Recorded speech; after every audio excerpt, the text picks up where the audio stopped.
A lot has happened, I know, for you personally in that time, but not so much in terms of musical output. And I think obviously the big and overriding question with Patience is why the long wait? Yeah. Well, I mean, the truth of that is just that I was going through a huge amount of depression after my mother died. That was kind of masked by the whole outside, you know, the whole arrest thing. It was, in a strange sort of way, 6 months that I spent trying to make the record that I needed to make about that incident and promoting the greatest hits or whatever, and in a way fighting for my reputation. That was a great distraction for me. And at that point in time, I felt like I had finished grieving for my mother, who died about 18 months before. And in reality, I think when I look back, it was a fantastic distraction because it was about me. You know, and it was so intensely about me and everyone trying to save my career, as it were, although I wasn't very worried about that. But it was really about me, and in various ways my life had been about other people, about terminal illness and bereavement and stuff like that. And this was something in a strange kind of way that even though it was disastrous, or could have been disastrous, the outcome I knew was going to depend on me. Right. And for the first time in maybe, I don't know, 10 years, best part of 10 years, something disastrous was my fault. You know, it was like, and I could possibly do something about it. Right. Whereas a lot of the other things that have been going on there's nothing I could have done about either of the people that I lost, and there's certainly nothing I could have done to make myself feel better about it. But there was something about the whole incident of getting arrested and then saving my reputation to some degree that was about me, and when that was finished, I just went whew. It was like I fell through the floor because there was nothing to distract me from the fact that I was missing my mum so much, really. So how? So when you talk about that really sort of crashing, that falling to the floor period, how hard was it? How did it manifest itself? Were you unable to write, unable to create at all? I was unable to write, completely unable to write, but unfortunately I didn't just accept that, I just kept going and got more and more depressed and more freaked that I had obviously what we call writer's block, and more freaked that it wasn't going to stop, that it wasn't going to end. I was not going to be able to make the next album that I needed to make. And I tend to, I feel very guilty when I'm not working. So even though people think I just go away and sun myself on a beach somewhere, in reality that probably would have been the best thing to do, because I just wasn't inspired. I was in too much emotional pain to actually turn it into something positive. So I just kind of kept banging my head against a brick wall for the best part of 3 years and becoming more and more depressed. It was like a vicious cycle, you know. What toll did that take on your relationship with Kenny, on your family? Were your sisters helpful in helping you get through this? I think sometimes it's difficult with family to be around family in the period after you lose a parent, because it's a family, but there's something missing, you know. And the loss of a parent within a family when you're together is so massively apparent in some way that I don't think I could get that much comfort from my family. Kenny was a huge source of comfort, and just having someone in my life that loved me and I really believed was going to be there for me absolutely helped. And sometimes I felt guilty that was not enough.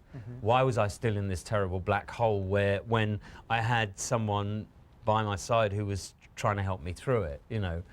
But bereavement is a very strange thing. It's different for everybody, I suppose. So you didn't really try and pressure yourself, you know, I really need to get back to making some music and getting something out there? No, I did. I never stopped pressuring myself. What I should have done was just stopped for a while, given myself time to grieve properly outside of that process, and then come back. But I was too terrified to stop, because that would mean living with the grief. When in fact all I was doing was making things worse and worse by banging my head against a brick wall and then feeling worthless for not coming up with anything that I was satisfied with, you know. But now you're happy with this record? Oh yeah, the last 18 months of my life have been, you know, that cloud has lifted, and much as I still miss my mother, my life has started again, you know. And I think there's no question that after all of that upheaval and kind of darkness, I'm a much stronger individual than I was before it happened. I feel stronger than maybe I had I think I had this kind of enthusiasm in my late teens, early 20s when the whole Wham thing first exploded. But I don't remember ever feeling this mentally strong. So no regrets in retrospect about taking on Sony in the way that you did all those years ago? Oh no, I know, because ultimately if I hadn't taken on my record company in the early 90s, then I would still be contracted under a really average deal, and I'd still probably have about 3 albums to go with my output, you know, because I put out so little music, so little music that it really would have been, I think it would have been, I still would have been under contract on my deathbed, I think. Yeah. So, no, I'm very glad, because this time, you know, 10, 12 years later, it's very much on my own terms, and, you know, we're in a different world, really. Things have changed. We're in a different world in many respects since I last saw you, and I know you don't want to go too much into sort of the political side of things. No, nobody else wants me to go too much into the political side. Is that right? Oh, okay. It's okay, so we won't. You know how much I love talking about these things. It'll only be ripped out. The world has changed. It's an entree into it. Last night I saw a screening of Fahrenheit 9/11, the Michael Moore film. Oh, really? Which really, condenses into 2 hours a lot of what was the sort Do you think it's going to do the trick? I don't know. I don't know. We'll see. He's hopeful anyway. But you know, obviously, Shoot the Dog came out. It's a record that never came out in this country. It's not on the U.S. version of the album. But any regrets about doing that and being as outspoken as you were in the run-up to the war? Well, I was so wrong, wasn't I? I don't know. No, I have no regrets. I have to say, I didn't kick up a fuss about the fact that it wasn't going to be released here, because I didn't make it to offend Americans. I made it to warn my own country about Mr. Blair. Right. And really, I think I think actually Mr. Bush probably comes off better than I do, or Mr. Blair does in that video. But no, I made it at a particular point in time because I was one of many people, well, not many artists, but many people who were trying to wave a red flag and prevent, or at least build enough resistance in the public that politicians would not be able to ignore them. Now, as we all know, everybody objected and everyone was ignored. Well, not everyone, but a huge proportion of populations around the world have not had any say in this. But like I said, I really wasn't trying to offend anybody. I was trying with humour. Funnily enough, I was using satire, which is an American invention. And there's no question that the kind of level of satire that I used for Shoot the Dog would not have been acceptable over here. You know? Right. And as I said, I don't feel that it's a compromise, because I think the things that I sung about, apart from the fact that I wrote them a year before 9/11, I started writing this song. It's almost dated in the fact that it's trying to talk about what might happen. You know, it's all happened. Yeah. So, you know, I don't really think I have a message I think I'm preaching to the converted these days. You know? We're 15 days away from sovereignty, at least on paper, being handed back over to the Iraqis. And even people who were critical of going into the war the way we did say, well, at least maybe things will turn out by the end of this year or within 5 years' time for the better. Are you hopeful as well? You have to be hopeful. You have to be hopeful. It's easy to be despondent about what's going on, but you have to be hopeful. I mean, I think the world is definitely a more dangerous place than it was a couple of years ago, but I try not to be fatalistic about it. You know, I think people are more politically aware at this moment in time than at any time I can remember in my adult history. And if anything, if nothing else, then I think what's gone on has been positive in that way. I think for Americans to really be looking at foreign policy in the way that they are now, I think is a healthy thing. Right. I think Americans are so done a disservice at the moment, because at the moment you're being tarred with the same brush by most, I don't know, Europeans, I would imagine most Muslims or whatever. And I know that, I know just from experience that Americans are people that are actually good people trying to do the best.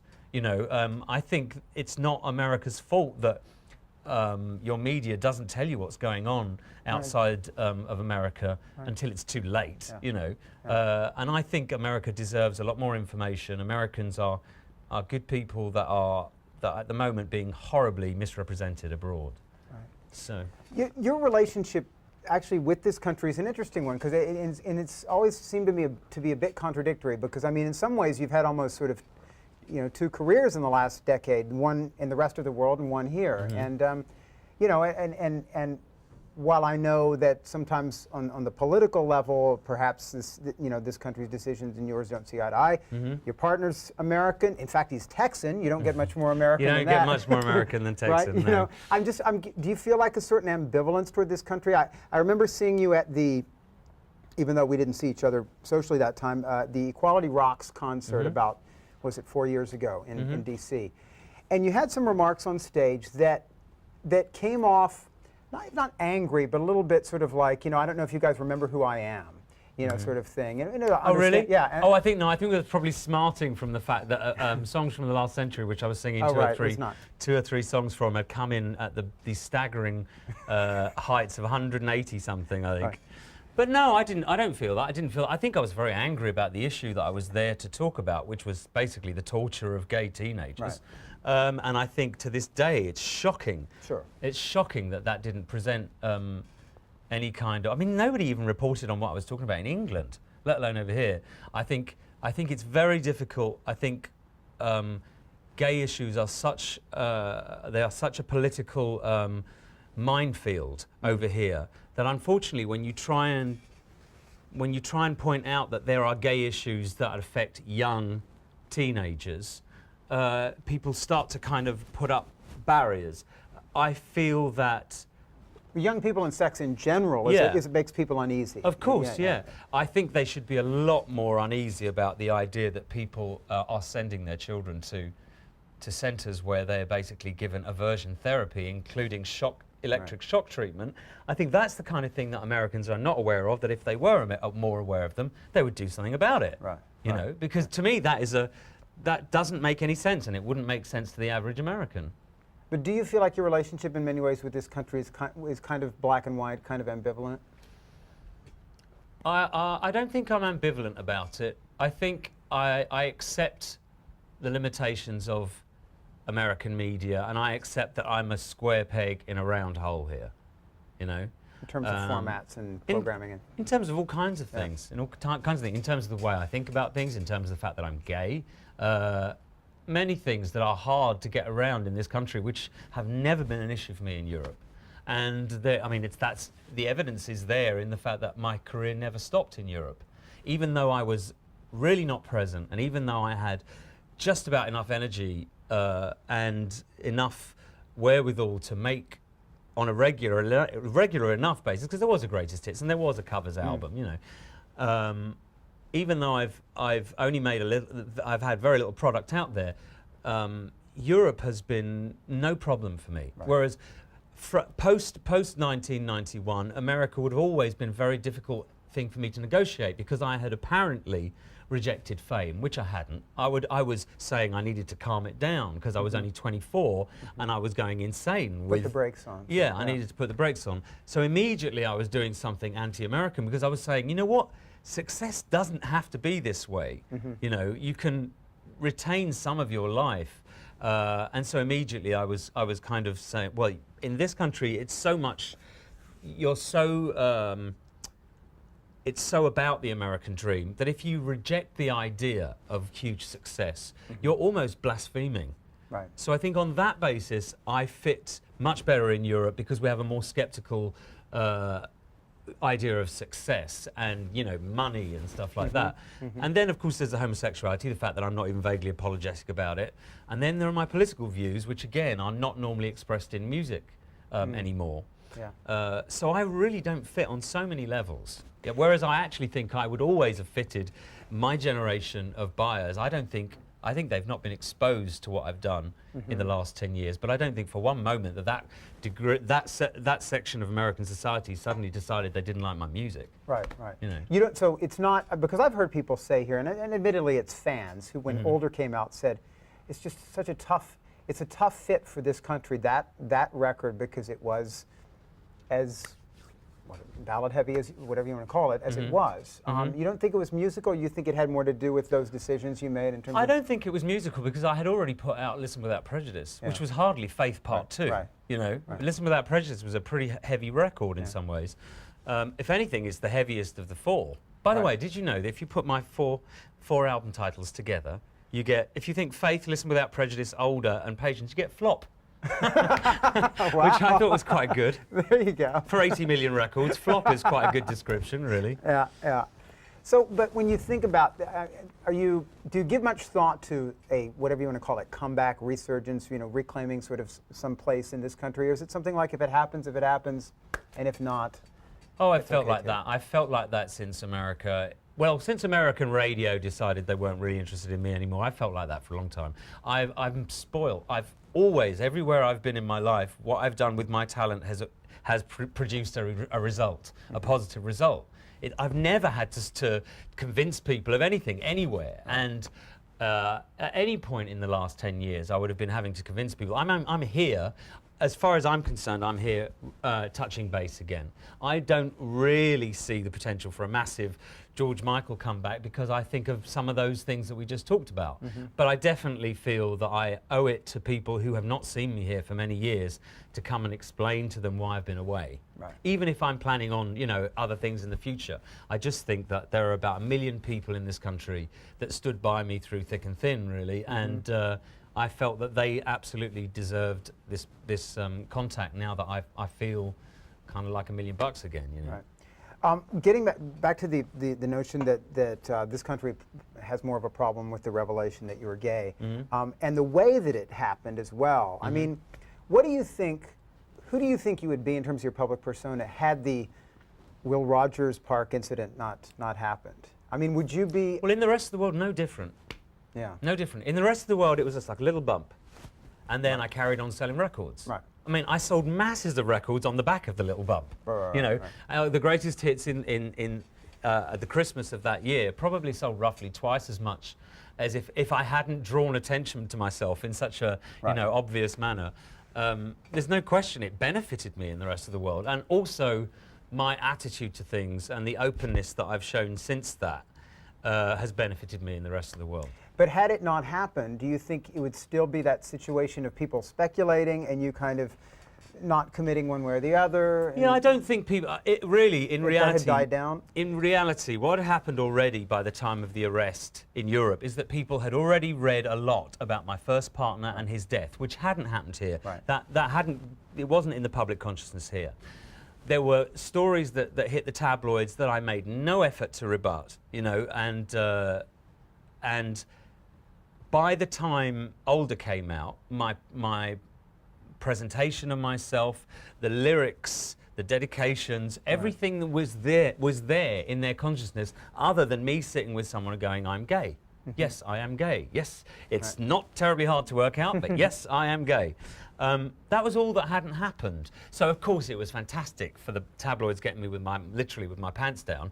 But there was nothing shocking to the public, even in terms of, oh, well, he hid that from us. Whereas over here, because the last thing they really remembered of me was Faith, you know, and the beginnings of Listen Without Prejudice, it seemed like this huge revelation, you know.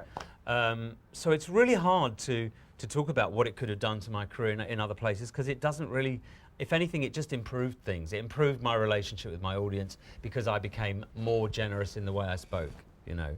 Without having to hide anything, you can actually talk more freely in general, you know. You referred to Anselmo there, and there's a song that's subtitled Anselmo's Song on the album. Is it safe to say you still carry a part of him with you all the time? I mean, is he still wearing your mind a lot?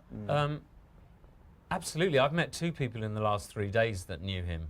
Really? I mean, yeah, he's kind of ever present in some ways, and he's ever present in the fact that I do not believe that if I hadn't met Anselmo when I did, and lost him when I did, I wouldn't have met Kenny. And Kenny's been with me for the past 8 years. My relationship with Anselmo, although very, very intense, was only 2 years. And I absolutely thank Anselmo for everything that changed about me. I thank him for for opening me up to my own sexuality. I thank him for teaching me huge lessons about love and death at a point where I probably needed to learn them, you know. All kinds of things. You know, you can't, I'm very happy with where I am today. It's been a very difficult road, but I thank everyone that's involved in getting me to, emotionally, to where I am today, because I would never have imagined that at 20 or 25, I would have never imagined that I could be this person. You know? And speaking of Kenny, the Texas Geezer's got a track on the record as well for him. American By the way, he Angel. chose his own picture. Really? Wow, that's nice. I wanted a to let picture. him. I wanted a picture of both of us, but he said he looked fat in the one that I liked. There you go.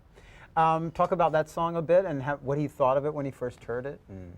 Well, the funny thing is, I wouldn't play it to him for about 2 days because we just had a massive row. And in the lyric, it says my American angel, he doesn't want to fight, and we'd been fighting furiously. So I just felt it was the wrong time to play it to him. But no, he loves it. I think he's very proud of that, and Amazing is very obviously about Kenny as well. So, are you more the fighter of the two? Is he? No, he's the one that knows how to make me fight. I'm the louder. The buttons to push? Put it this way, the dogs think that I'm the boss because I shout loudest. So I've read something that you said, and at least in one interview, maybe in a couple actually, in the last few months, and I thought I actually admire quite a bit, but I don't know what reaction other people have had, especially for the guy who once, you know, famously scrawled "explore monogamy" on Kathy Young's backside. It wasn't her backside. It was the girl at break. It was her shoulders. Okay, her ass isn't that big. It's her back. Okay. You couldn't have got 8 letters across. That sexual monogamy per se is not an issue for you guys, and that it's not, you know, and things work out quite fine. Thank you very much having it that way. Yeah, but it wouldn't have worked in any of the relationships I'd had with women. You know, Right. You know, and absolutely. I think if you are going to. I think if you're, it's a very strange thing. I'm never going to see myself as a straight or bisexual man again. So it's a very strange thing. But at the time, in reality, it was more a response to the fact that people were freaking out, you know, right in the middle of the AIDS epidemic, that I was making a song that said, sex is natural, sex is good, not everybody does it, but everybody should. Oh, I wasn't pointing out the contradiction. I'm just more curious about I'm saying that the contradiction exists because I was kind of fibbing. Because I was kind of pressured into that statement. I'm perfectly prepared to say it 16 years later. It was like, you've got to do something to give these right-wing people the idea that you're being responsible. And at 40, I understand that monogamy is an essential part of family, the construct of family. You cannot possibly, well, unless it's a very strange family, you cannot possibly stay the same young guy that gets to chase everything he wants to in terms of raising a family with happy children. But monogamy is there, I think, for that reason. And if you're outside of that reasoning, and if you are not responsible for the happiness of children, you're two men who are responsible for your own happiness and responsible for your relationship, then there are all kinds of possibilities to that relationship. Now, we know that as gay people, but straight people think, you know, ultimately, straight people think, well, what a filthy way to live. You know, whereas actually straight people don't think that. Straight women think that. Straight men pretend to think that. Because actually straight men know exactly how fantastic it must be never to have to stop chasing everything you want to. So if men were true to themselves, straight or gay, they'd be... Well, yeah, I think men are, I'm sorry, I don't think gay men's sexuality is about being gay. It's about being men with freedom, you know. So I honestly believe that, given the opportunity to behave for the rest of their lives the way they did until they were 20, 22, 25, most straight men would. But they're just not given the opportunity. So once they have the responsibilities that mean that is no longer possible or responsible, then they have to tell themselves that they don't, you know, that really that isn't a massive part of life that they miss, whereas we all know that it is. You know? So if someone says, oh, how can it be a real relationship if you're not sexually monogamous? Well, I don't really bother explaining it to them, because if somebody really thinks that, then we just have different opinions. And I don't think that it is the way. I think it's one way that works for Kenny and I. It would not work for another gay couple, you know. And but I think in terms of I think it has to be said, many long surviving relationships in the gay community are long surviving relationships because some arrangement has been come to prevent these two people lying and cheating. Another track I want to ask you about, and I don't really know if ever in the past you've written so specifically about anyone in your family as you do about your uncle in a track called My Mother Had a Brother. Can you talk a bit about that and sort of how his story, for those who don't know it, and when you came to know his story and what happened to him? Well, it's interesting when people talk to me about my mother had a brother, the first thing they nearly always say is it true? Because it sounds so overly dramatic, you know. But the story goes that my mum sat me down when I was about 17 years old and told me pretty much the things about her life story that she felt were too disturbing to tell me when I was younger. And one of them was the fact that on the day I was born, or within 24 hours of my birth, that her closest sibling, whose name was Colin, bless him, unfortunately Colin doesn't really rhyme with anything, so he didn't get an actual name check in the song. But he was my mother's brother. He looked apparently exactly like me, because I look just like my mum anyway. And my mother told me that he killed himself within 24 hours of my birth, and she told me that he was a very depressed young man, very highly sensitive and very probably gay, right? Which I would imagine if he was depressed as a man in his early 20s and in the early 60s, it would have contributed majorly to the fact that he killed himself, right. You know. And that I've used that story, that thing that so shocked me at the time, in a way to maintain my courage in situations where my sexuality could get in the way. Because as far as I'm concerned, worldwide humiliation doesn't even begin to compare with the idea that in 1963 they were still locking people like me up, you know. Well, they did in 1996, didn't they? But I mean, like, for a long time. Right. And ultimately, the worst anyone can do to me is write something which they feel the straight world will not understand, and so they'll write with a certain amount of homophobia. But no one's going to throw, you know, I'm going to go out and do it again tonight, and no one's going to be able to stop me. That's the point. Right. That there was a prison that the gay community lived in, which, as long as you're born in certain parts of the world, if you're lucky enough to be born in England or America, whatever, or certain parts of England or America, you can live a very happy, openly gay life. And obviously I'm a testament to that, whether I'm famous or not. But it's a relatively limited part of the world that you can do that in. Yeah. And I'm still shocked to this day that gay people do not treat one another with the kind of respect that remembers how much freedom we have now and how much we were joined by homophobia in the early, well, until the second half of the last century.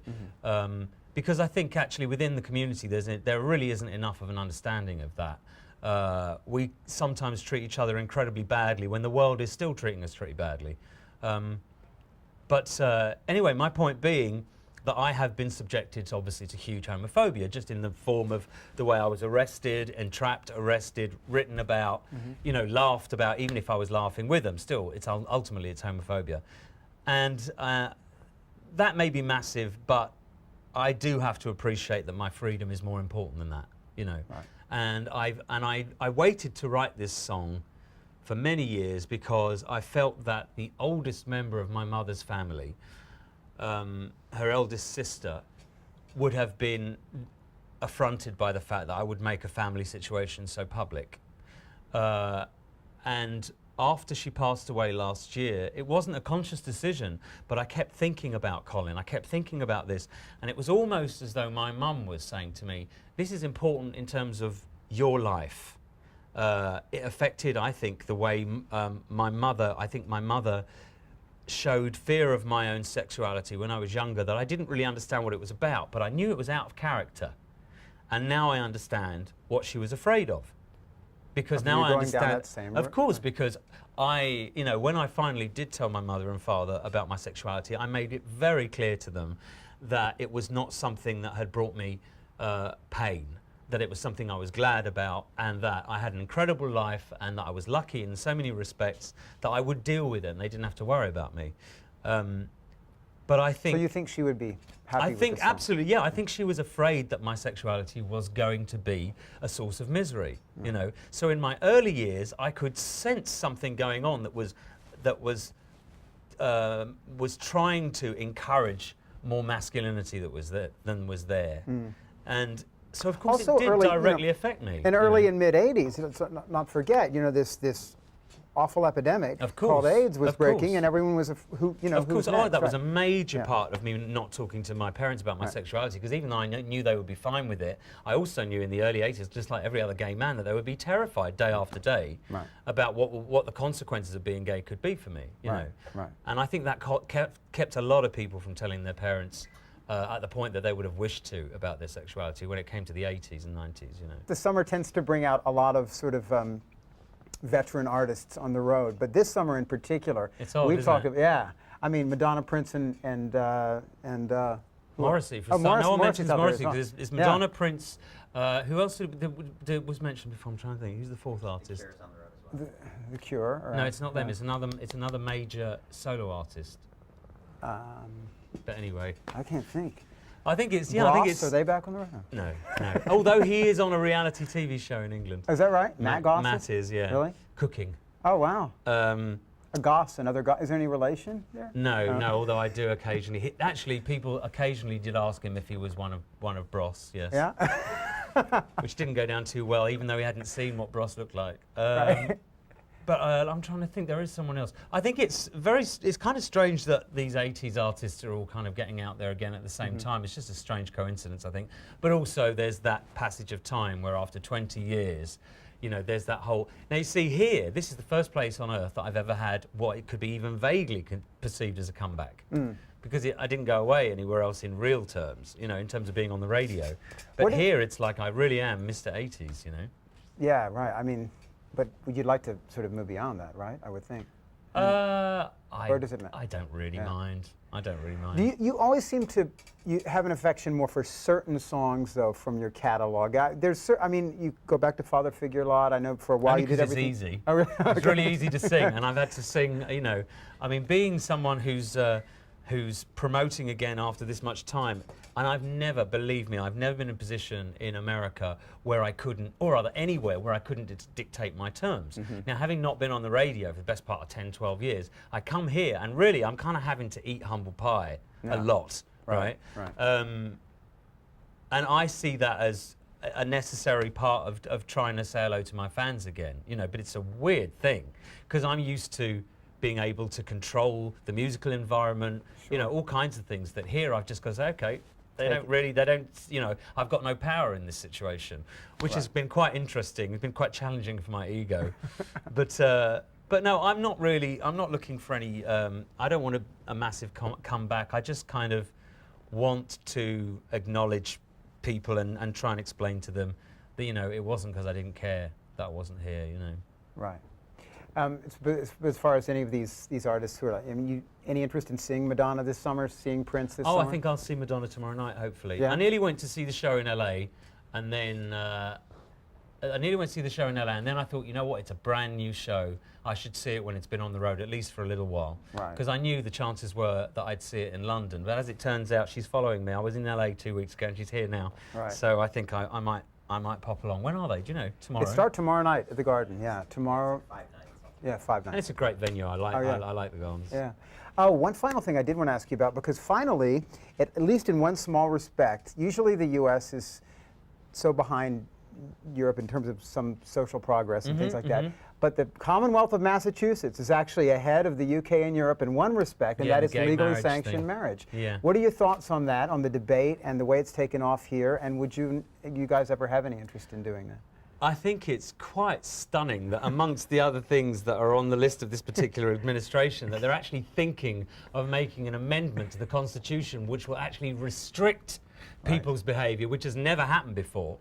I read a really fantastic quote in a book the other day where someone said, if you would let us marry one another, we'd stop pretending and marrying people like you, and then you suffering for it later, you know. Right. But I think it's to me the confusion is about the religious aspects of things, because there is such a religious aspect to homophobia in this country, because it is, and I don't think it's simple, and I don't think it's easy to, I don't outright condemn people for their religious beliefs, because I believe that in terms of their religious beliefs they're being misguided by others, right? Much in the same way that politicians misguide people.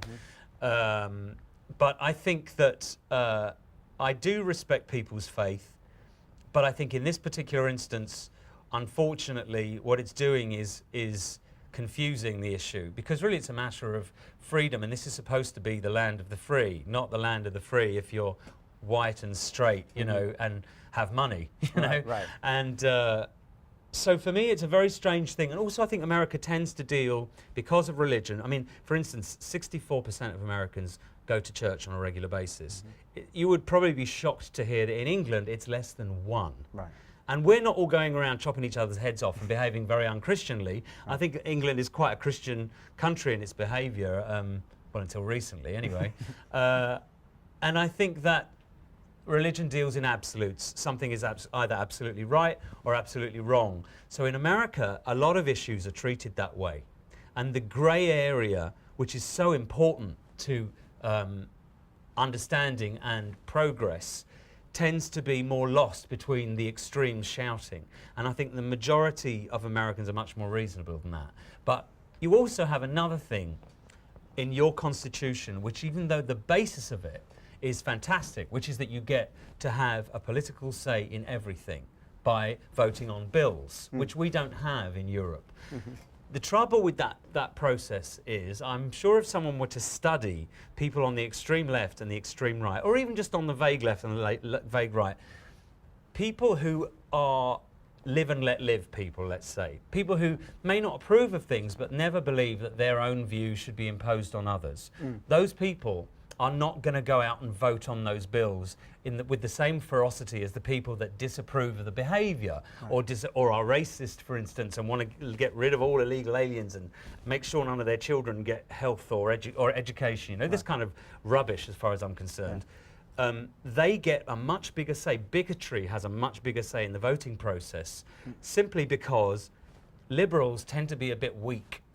You know, we tend to be, well, live and let live, I'm getting on with my life, you get on with yours. Whereas people who are right-wing tend to go out and vote against gay people or illegal immigrants or whatever. You see what I'm saying? Sure, of course. And in that way, I think your system, in some ways, lets a lot of Americans down. But then they're letting themselves down by not understanding that the right wing will have its way if you don't oppose it by going out and voting. Yeah.